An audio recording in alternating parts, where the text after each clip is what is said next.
Hello and welcome back to Happy Porch Radio Season 7. Today we had the incredible honour of speaking to Pieter van Exter.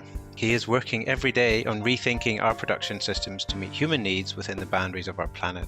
For years he led the industry's division team within Metabolic Consulting, where he focused on circular economy and decarbonisation projects.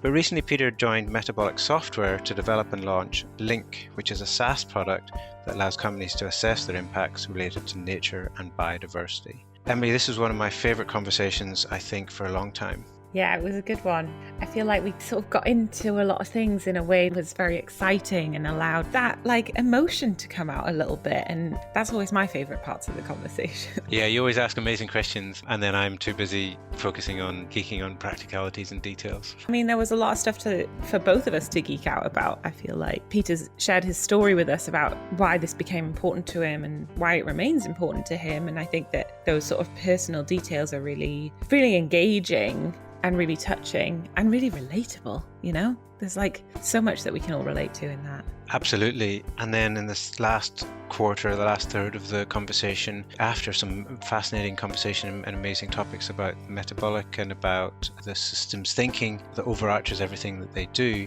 we then went into a lot of detail about the reason he's shifted to software and the specific type of work that they're doing within Link, their SaaS tool, which I enjoyed, and he was very open and willing to share some really detailed information about how they're trying to tackle what is a very big, meaty problem with the software.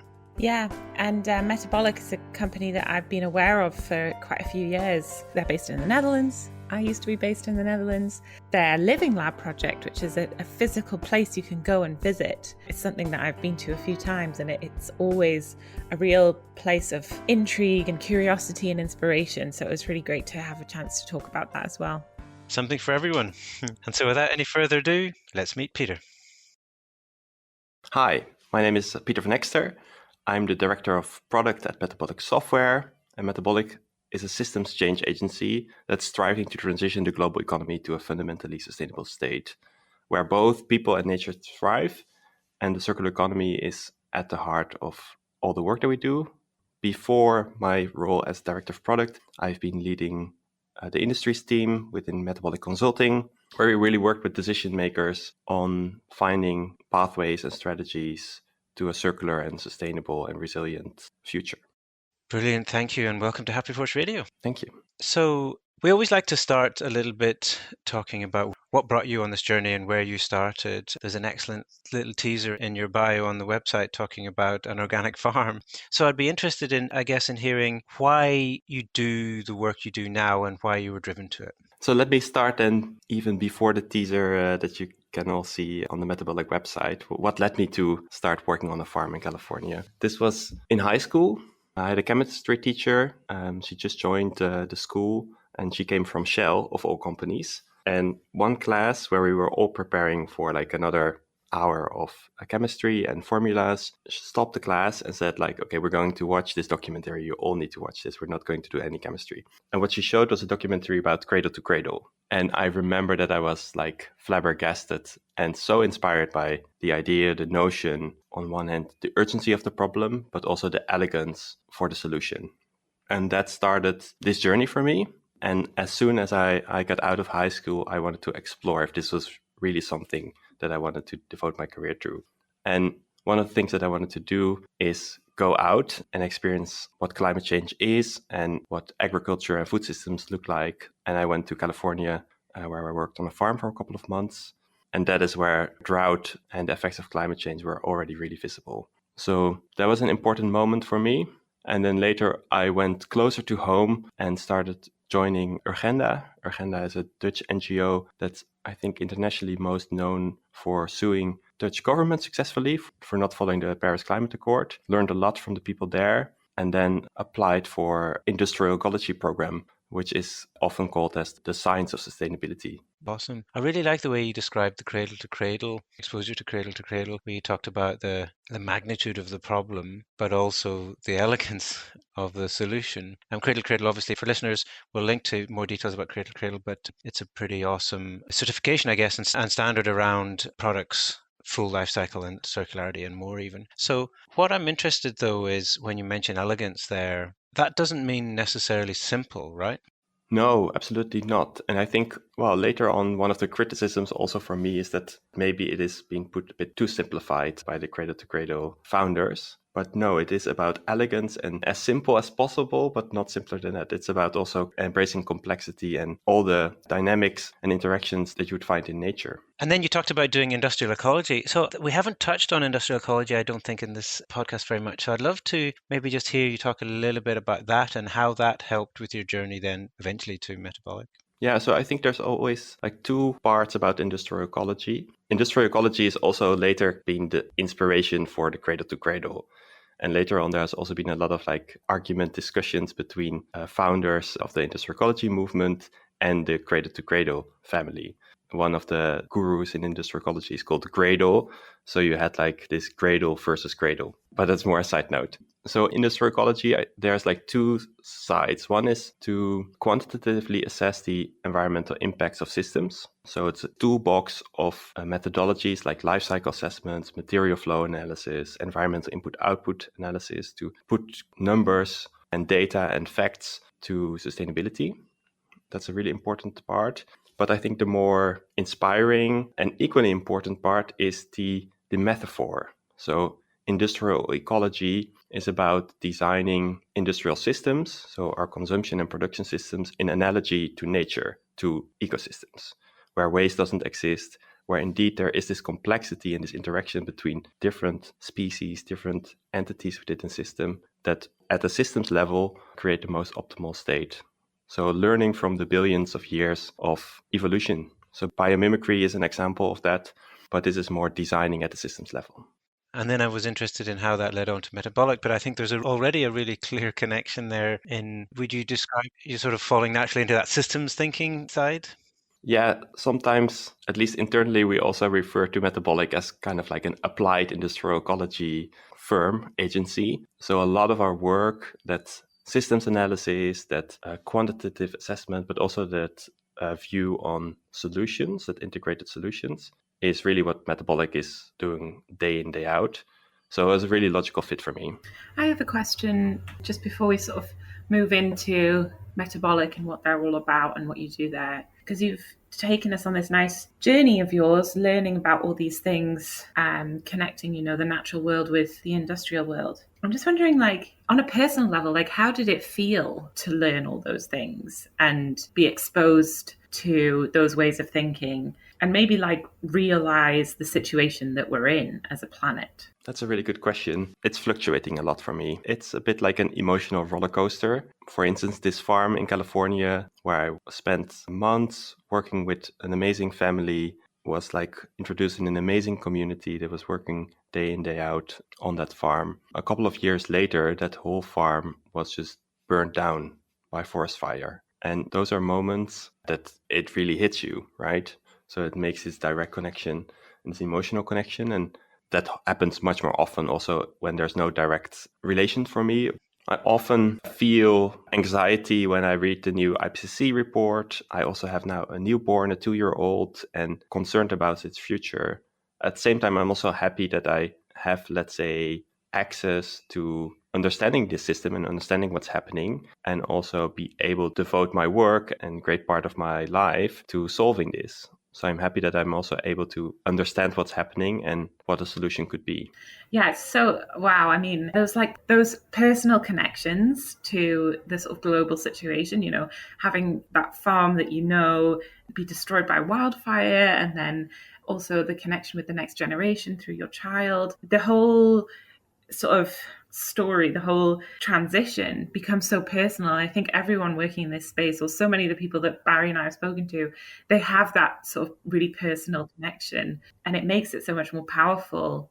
And as you say, there's then a really positive thing that you can be part of the solution through the work that you do. Yeah, thanks. Yeah, that really helps me, I guess, cope with it and find purpose. Yeah, thank you for sharing that. And let's try and tie those two things together, two things being that your personal journey and that purpose. And then we started talking a little bit about what Metabolic actually do. Can you share a little bit to try and make that real, some of your favorite stories or examples of the type of work that you've been involved in Metabolic? In a moment, we'll also talk about Link and the software, but first the broader work or the previous work you were doing.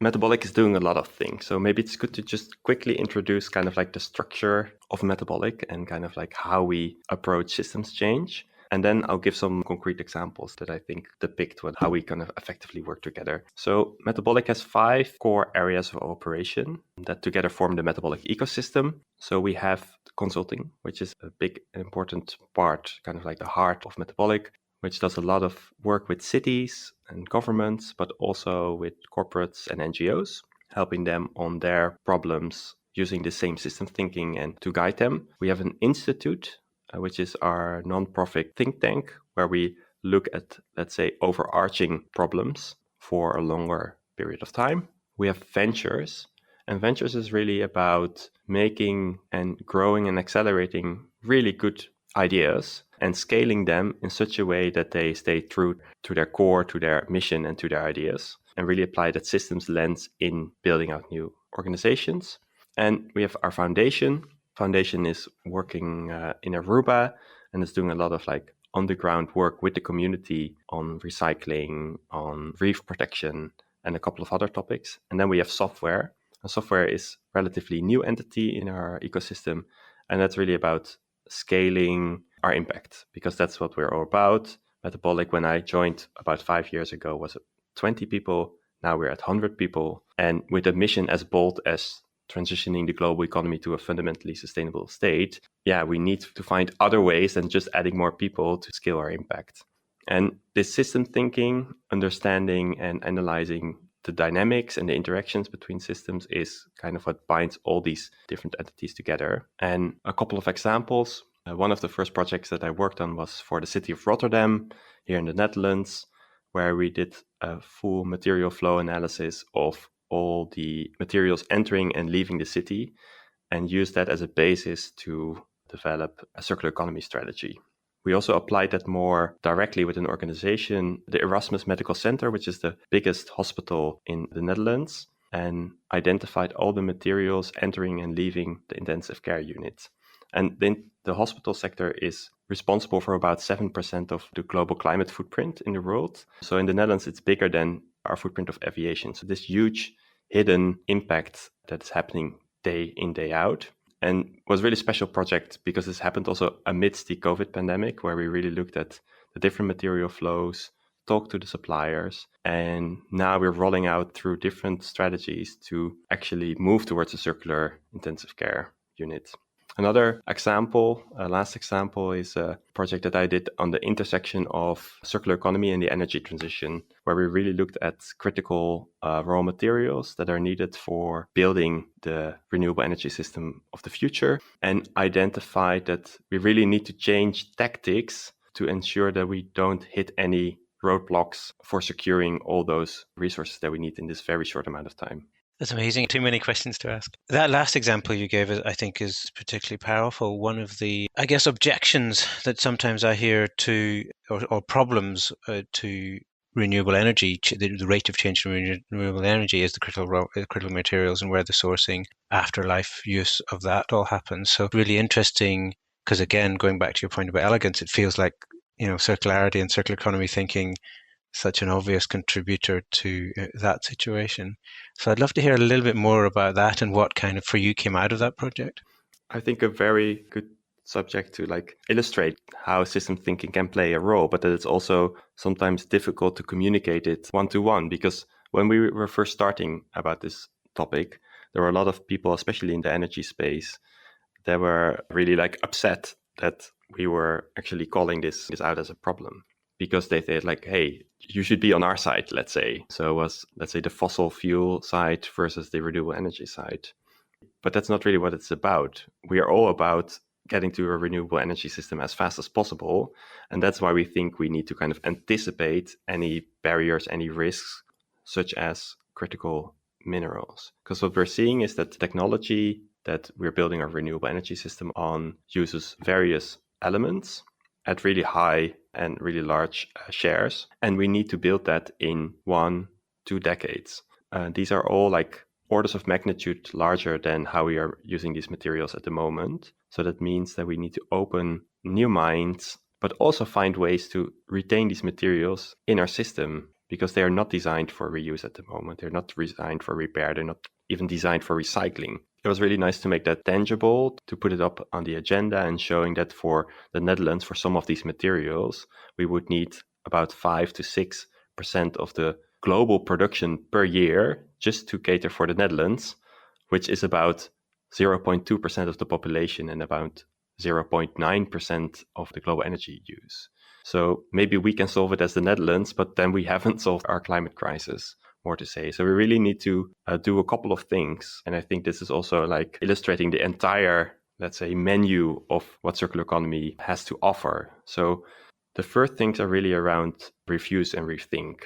I strongly believe that we need to completely rethink our systems so that we can actually provide our needs in a very different way. So a classic example is, of course, mobility. We're now thinking about like, okay, let's replace all the fossil fuel cars just one-to-one with electric cars. But is that really in 2023 the best solution for getting people from A to B? Is that really what we want? And besides, it costs a lot of materials. So rethink and refuse is really important. But then it's really about, okay, we need to build up this stock. I think there's no way around mining more materials, but then let's make sure that we do that in the best possible way. And let's also make sure that we design the products in such a way that at the end of life, at least, we can really start reducing our mining, but keep these materials in our loop and reuse and reuse and reuse them over and over again. Really powerful and really pulls it everything together. And what's really powerful about that for me is like we're trying to make complexity concrete, to not shy away from the fact that this is a multifaceted problem and therefore needs a multifaceted solution. And as you said, that doesn't necessarily mean we need to make assumptions about what camps we're in. Like renewable energy is obviously vital, but doing it in the right way means asking the right questions and not ignoring the complex problems at the same time. For me, that's a really strong theme that is coming through, particularly in this season, and that's something I think that's really important and very relevant to the strong mission that I feel about those of us who are involved in software engineering or technical professionals generally. We talk about how we love complex problems and difficult problems and how we can solve them. And there are no bigger problems than this level of system change, right?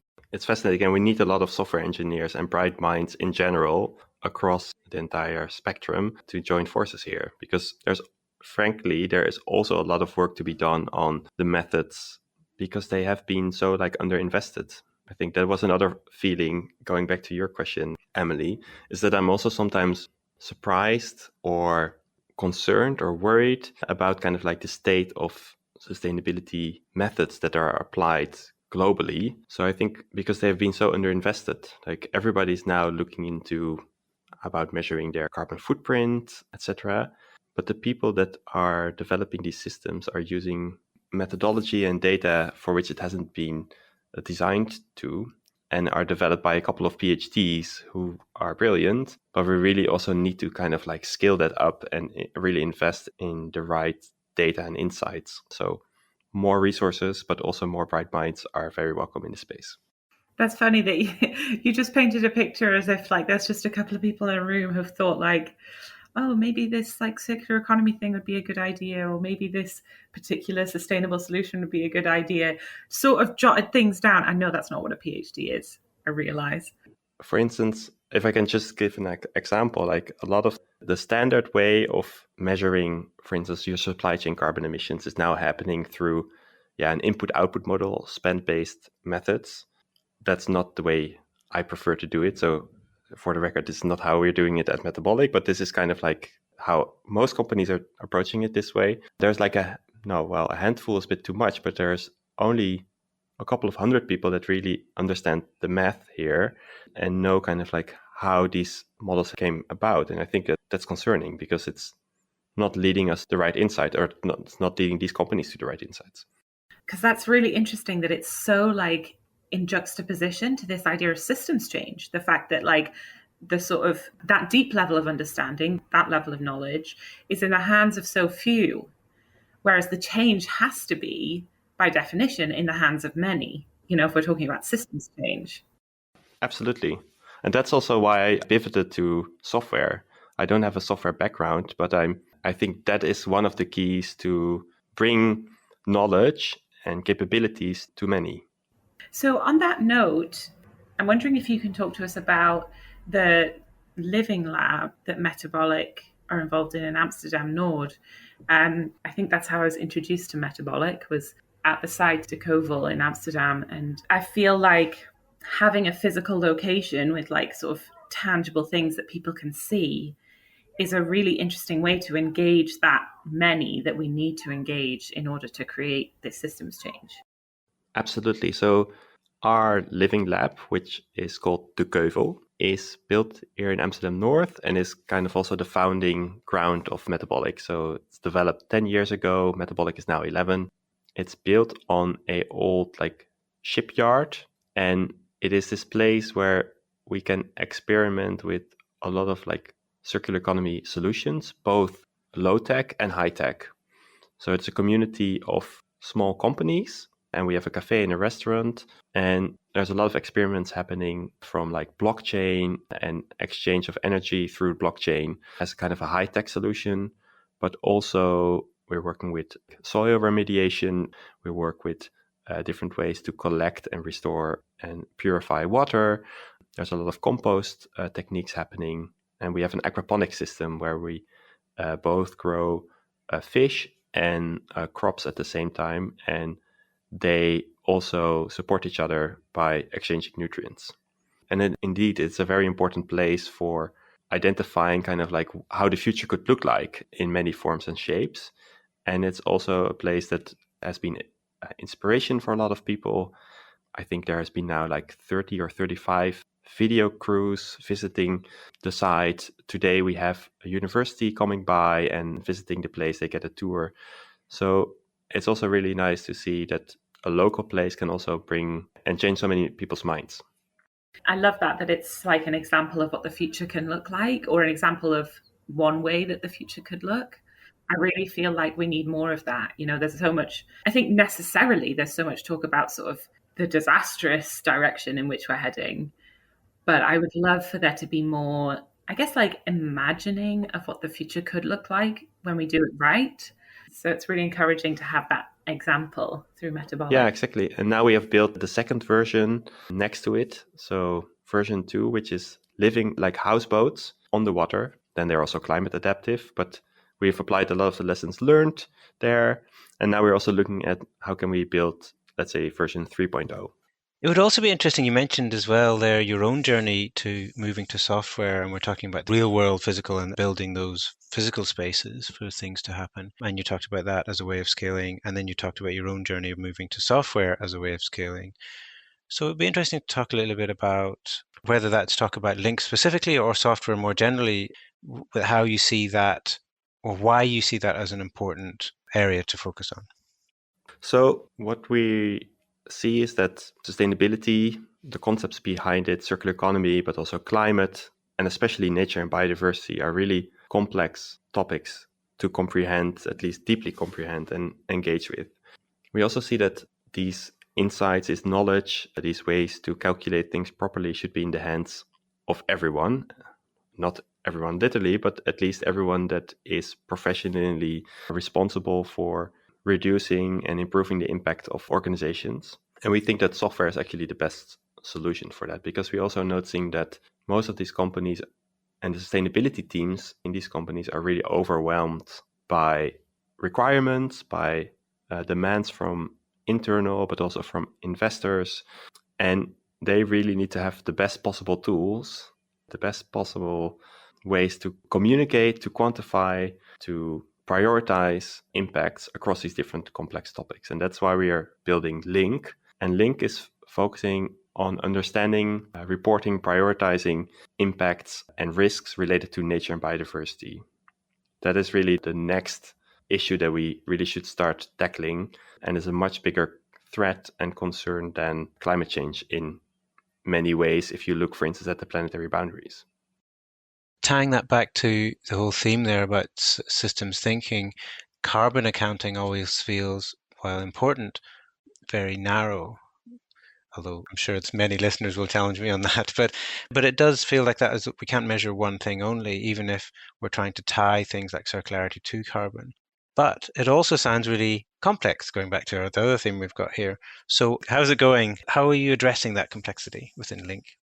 Absolutely complex in many ways. So I think we're trying to address this complexity at a different level. So one, there's this methodology complexity. So doing the calculations right. And this is really where we can build on a lot of the work and a lot of the experience that we have at the metabolic ecosystem. So our consulting team in the agri-food and biodiversity division within consulting has been working a lot on these solutions and are involved in the science-based targets for nature development, etc.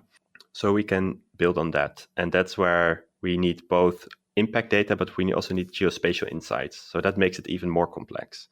But it's also about making it not only kind of like the calculations correct, but also making it useful and valuable for the users.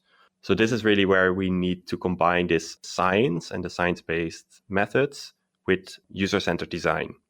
So that's what we've been focusing a lot on in the last 6 months, is talking to over 100 companies, setting up pilot projects to really make sure that the users, the future users, the current users, are actually drawing the right conclusions and can use Link to create change. And that is also finding this balance between showing the complexity, but also bringing it together in the right way so that you can distill clear outcomes.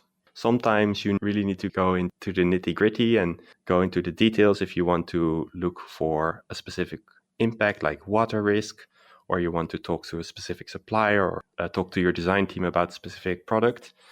But you also need to communicate to management and executive. They also need to be convinced that nature and biodiversity is important to address. And you need to build a strategy, both for addressing that impact, but you also need to be supported in improving data, coming back to the data point where we also started with, but then do it in a good way, right? Like you see a lot of organizations that are blocked by not having the right data. And we really want to solve that by providing data gaps, but also show them if there was only one data point for them to improve, which one should it be? Where can they have most impact with their data collection efforts? Unblock them from that data paralysis, because we don't have time for that. Yes, I totally don't have time for that. Another sort of opportunity for engineering and software specifically to be looking at the existing operating systems that businesses run on aren't measuring and collecting or optimized for what I would define as the right thing within this conversation. We've got information about how fast can we get things out through and out the door to sell the next thing, but what we don't have is literally what is that material, where is it, the things that we actually want to know if we're trying to measure circularity. I liked your example of the hospital, and when you were talking about data collection there, I was literally imagining, well, does that mean somebody has to literally stand and count things going in and out of the building, because procurement, often they just don't have that data, right? Well, I can share the pictures afterwards, but that is literally how part of the data collection happened. Like we literally went there with scales and counting to complement a top-down analysis. So that is also kind of like part of that industrial ecology methodologies where you do this mass balances. Like we had most companies have somewhere an oversight of what they purchased, and not always sometimes they have this also in a mass equivalent, but they rarely have insights about the material composition, etc., etc. So we had this kind of like overview, and then we start filling in the gaps with measuring, counting, going there with scales, all those tricks. And I completely agree with you that it would be such a lift and such an improvement if data was available in a consistent way. So within Metabolic Link, you already got a huge remit, a huge sort of problem or problems it's working on. How do you address that data availability and quality side, in addition to, as you talked about, then the methodology and then trying for it to all make sense?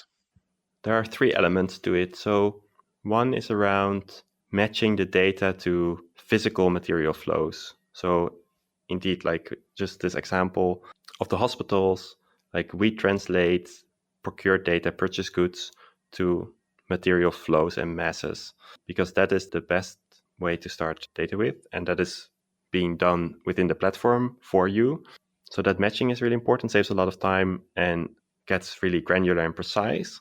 Then to understand nature-related impacts and risks, you also need this location. And this is often really challenging for organizations because they know where they bought it from, but they don't know where the raw materials were coming from. But that's exactly the place where most impact is taking place, right? Like if you follow the supply chain of textiles, it's the cotton where most impact is happening on water extraction, land use, deforestation, and some of those other impact factors and categories. So we use methods to estimate and model locations following a series of algorithms and trade interactions, but it's a bit more than that. But so identify kind of like, if you don't know the exact location of sourcing, what are the most likely locations of sourcing and what is the current state there? And then you start in this iterative process where it is like, okay, these are the results. That is already good enough for reporting to the Science-Based Targets for Nature, for the CSRD, for everything that is coming up, because they all know that companies don't have that data readily at hand. For you to validate the most important numbers where we have been making most assumptions. So if we see that most of your impact across the different categories is coming from cotton with this supplier that is likely to be sourced from China, go engage with this supplier and talk to them and identify where, if that's actually happening. And then B, if that is a place where nature is in a critical state, this is also the place where you should engage and think about strategies to improve the local conditions through your practices there. Thank you. Yes, that really helps to tie that, what you're describing from the data and then the analysis and a method and processing, and to lead to some actual action thing I can do. There's that supplier, I can go and have this conversation and maybe make some changes. That is really powerful. Thank you so much. I would love to geek out about that and keep going for a lot more as we're running out of time. Just really quickly, for those who want to find out more about the work you're doing, about Metabolic Link and about Metabolic more generally, where should they go? You can visit our website, metabolic.nl/software, or you can reach out and connect with me on LinkedIn, where I will also be talking about a lot of the things about circular economy, about biodiversity, and about Link specifically in the coming weeks. And as usual, for everybody listening, we'll put the links to all of that in the show notes on happyporchradio.com. Metabolic is metabolic.nl. Please go and check them out. Thank you, Pieter. Really appreciate your time today. That was an amazing conversation. It was a pleasure. Thanks so much. Thank you, Pieter. Thank you for listening to this episode of Happy Porch Radio. You can find past episodes, transcripts, and show notes at happyporchradio.com. You can also get in touch with us there and let us know what you think, or if you have any ideas or comments. Please rate the podcast, share, and subscribe so that more people can find the show. Thanks for listening. My name's Barry O'Kane. I founded Happy Porch, who fund and support this podcast. At Happy Porch, we do technology and software development for purpose-led businesses, and we're particularly excited about the role of digital as an enabler for the circular economy. If you're working on solutions to the big problems we face today, problems like climate change, biodiversity loss, and global inequality, then let's connect. Visit happyporch.com and get in touch. And I'm Emily Swaddle, podcaster, coach, facilitator, and storyteller. You can find me on my other podcast, The Carbon Removal Show, and you can find out more about that project and everything else I do at emilyswaddle.com, where you can also subscribe to my newsletter all about rest. If you're interested in anything I do, feel free to connect. You can email me on hello@emilyswaddle.com.